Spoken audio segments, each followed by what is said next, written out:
بسم اللہ الرحمن الرحیم۔ بات چل رہی تھی اس عنوان پر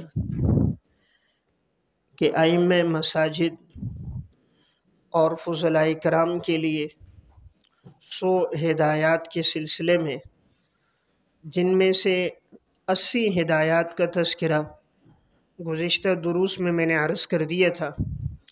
آج کے درس میں 81 نمبر پر اہم ہدایت یہ ہے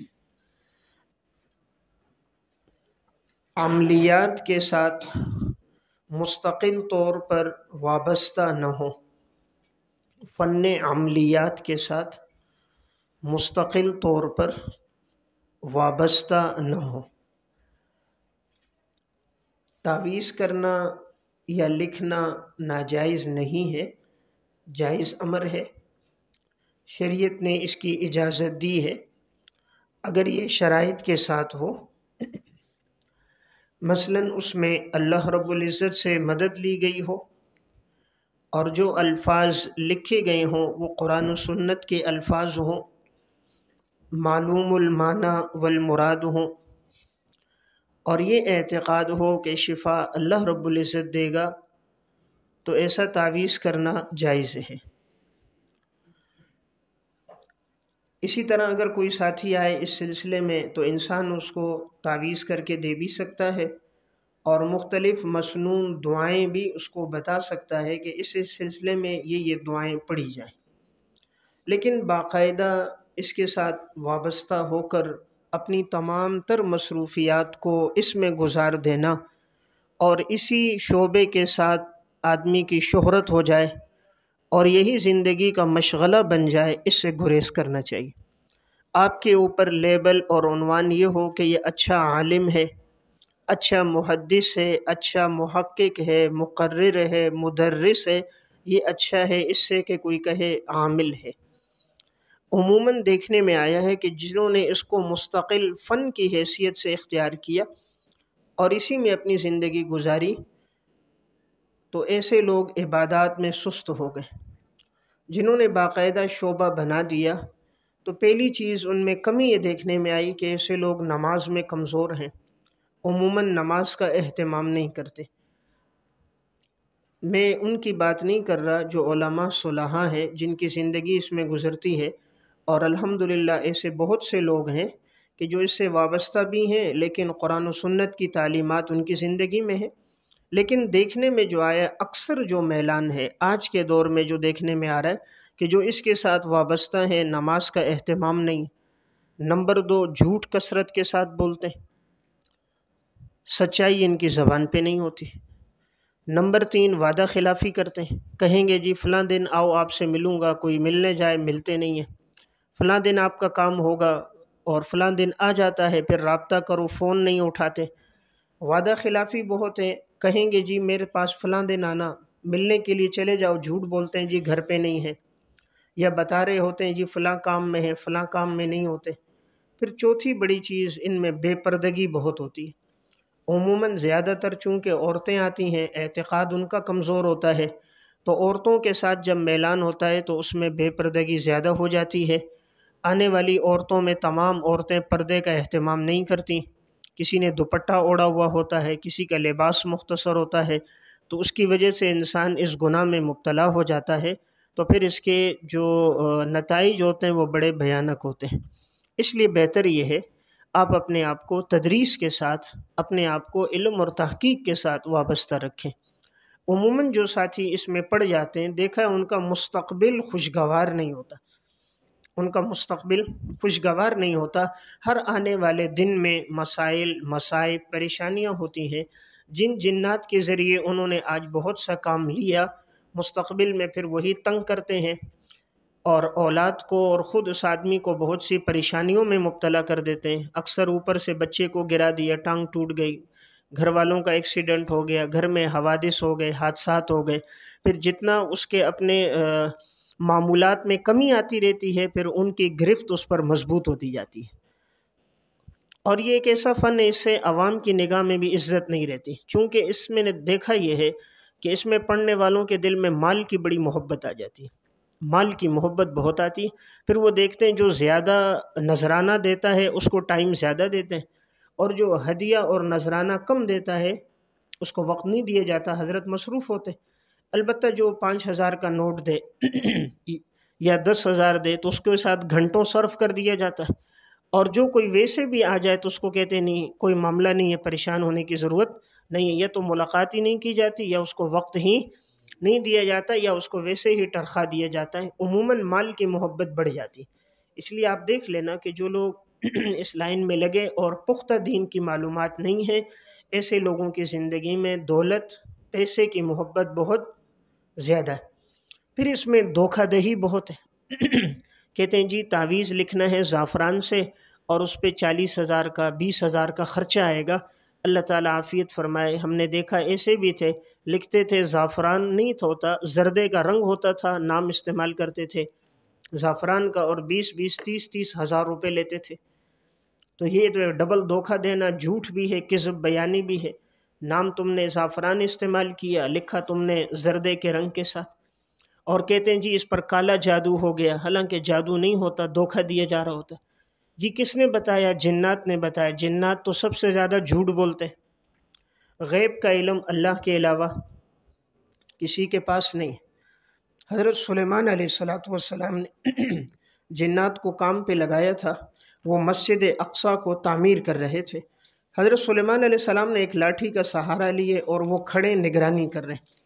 حضرت سلیمان علیہ السلام کا انتقال ہو گیا، جنات کو نہیں پتہ کہ ان کا انتقال ہو گیا، وہ لاٹھی پر سہارا لیے کھڑے ہیں۔ تو جب دیمک نے لاٹھی کو کھایا، یہاں تک کہ حضرت سلیمان علیہ السلام جب گر پڑے تو تب انہیں پتہ چلا، تو پھر وہ کہنے لگے اگر ہمیں پتہ ہوتا تو ہم اس مشقت میں نہ پڑتے، یعنی کب سے یہ کام چھوڑ دیتے، ہم تو سمجھے تھے کہ سلیمان علیہ السلام کھڑے ہماری نگرانی کر رہے ہیں۔ قرآن کریم میں فَلَمَّا قَضَيْنَا عَلَيْهِ الْمَوْتَ مَا دَلَّهُمْ عَلَى مَوْتِهِ إِلَّا دَابَّةُ الْأَرْضِ تَأْكُلُ مِنْ سَأَتَهُ، اور جب ہم نے موت کا فیصلہ کر دیا پس نہیں ان کے موت پر کوئی آگاہی دینے والا تھا مگر یہ ہے کہ دابۃ الارض تھا، یعنی اس کے ذریعے دیمک کے ذریعے پتہ چلا، اس نے ان کی لاٹھی کو کھا لیا۔ فلما خر، جب سلیمان علیہ السلام گر پڑے، تبینت الجن ان لو كانوا يعلمون الغیب ما لبثوا في العذاب المہین، اگر وہ غیب کا علم رکھتے تو وہ اس ذلت والے عذاب میں مبتلا نہ ہوتے۔ اس دور کے جنات تو زیادہ طاقتور، زیادہ علم والے تھے، جب ان کے پاس غیب کا علم نہیں ہے، آج کے جنات کے پاس کہاں سے آیا؟ اور یہ اکثر جھوٹ بولتے ہیں، فساد یہ زیادہ کرتے ہیں۔ جب اللہ تعالیٰ نے حضرت آدم علیہ السلام کو پیدا کرنے کا ارادہ کیا تو فرشتوں نے اس وقت جو سوال کیا تھا وہ یہی تھا کہ یا اللہ آپ ان کو پیدا کریں گے، یہ تو زمین میں فساد کریں گے۔ تو فرشتوں کو کیسے پتہ چلا تھا کہ یہ زمین میں جا کر فساد کریں گے؟ تو انہوں نے انسانوں کو قیاس کیا تھا جنات پر، اور جنات پر قیاس کر کے کہا تھا قالوا اتجعل فیہا من یفسد فیہا ویسفک الدماء، کہ یہ تو زمین میں فساد بھی کریں گے، خون بھی بہائیں گے۔ تو معلوم ہوا شیطانوں اور جنات کا کام ہی خون بہانا، لڑائی کروانا، جھگڑے کروانا، فساد کروانا، اس لیے ان میں خیر کم ہے، شر غالب ہے، کیونکہ ان کا مادہ ہی شر کا مبنی ہے، تو اس لیے ان میں شر زیادہ، خیر ان میں کم رہی ہے۔ تو اب یہ کہہ دیتے ہیں جی فلاں نے جادو کیا، تو وہ آگے کہہ دیتا ہاں جی فلاں نے مجھے بتایا، تو اب وہ بتا دیتے ہیں اس کو جی جادو کیا، کس نے کیا؟ آپ کے کسی قریبی نے کیا۔ اب وہ عورت جا کر سوچتی ہے شوہر کو بتایا، قریبی کون ہو سکتا ہے؟ لگتا ہے یہی ہے کہ تیری بہن ہوگی، یا یہ کہ تمہاری خالہ آتی جاتی ہے، یا پھوپھی فلاں دن آئی تھی ہمارے لیے روٹی پکا کے لائی تھی، یا وہ فلاں دن مٹھائی لے کر آئے تھے، اس میں کچھ نہ ہو۔ تو آدھی بات جن نے جھوٹ بولا، آدھا پیر نے جھوٹ بولا، اور بیوی نے آدھا خود لگا دیا، اس طرح دو گھر اجڑ گئے، ہمیشہ کے لیے نفرتیں ہو گئی، آپس کے تعلقات ختم ہو گئے۔ تو بنیادی وجہ یہ بنے، اس لیے بہتر ہے آدمی اس شعبے کے ساتھ اپنے آپ کو منسلک نہ کرے، آپ اپنا تعلق علم کے ساتھ لگائیں۔ یہ بات میں نہیں کہہ رہا کہ ناجائز ہے، شعبہ جائز ہے، اختیار کر سکتا ہے، لیکن باقاعدہ اس کے ساتھ وابستہ ہو کر اپنے تعارف کا ذریعہ اس کو بنا دینا بہرحال یہ مناسب نہیں ہے، علم میں پختگی نہیں رہتی۔ جو لوگ اس شعبے سے وابستہ ہیں ان میں ہم نے علم کی پختگی نہیں دیکھی، رسوخ نہیں دیکھا، خشیت نہیں دیکھی، تقوی مع اللہ نہیں دیکھا، اللہ کے ساتھ تعلق نہیں دیکھا۔ پوچھو جی کتنی ان کے ساتھ بیٹھو گے بات ہوگی دو، یا شادیوں کی یا دنیا کی۔